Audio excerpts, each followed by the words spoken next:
Buongiorno e ben ritrovati con l'informazione flash di New Sicilia. Queste le notizie più importanti della mattina. Aperta un'inchiesta sulla morte di un ragazzo di 17 anni originario del Centrafrica e parte di un gruppo proveniente da Catania annegato nel pomeriggio di ieri nella piscina del camping Cala Novella di Piraino nel Messinese. Il giovane stava facendo il bagno quando ha accusato un malore. La salma è stata trasferita all'ospedale di Patti. Alle 19 di ieri pomeriggio sono arrivati al porto di Catania 186 migranti, sono stati soccorsi da una nave umanitaria a cui è stato assegnato proprio il porto etneo. A bordo anche una salma, 3 migranti sono stati trasportati in ospedale, gli altri invece in via Forcile.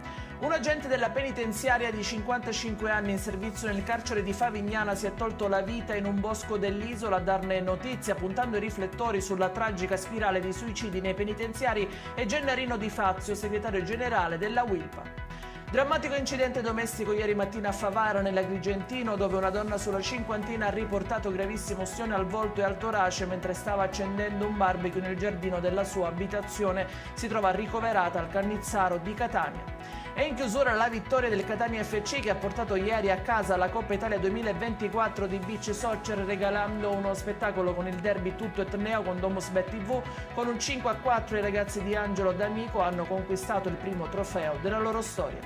I dettagli su queste notizie li trovate sul nostro sito www.newsicilia.it e sui nostri canali social. Arrivederci e a più tardi.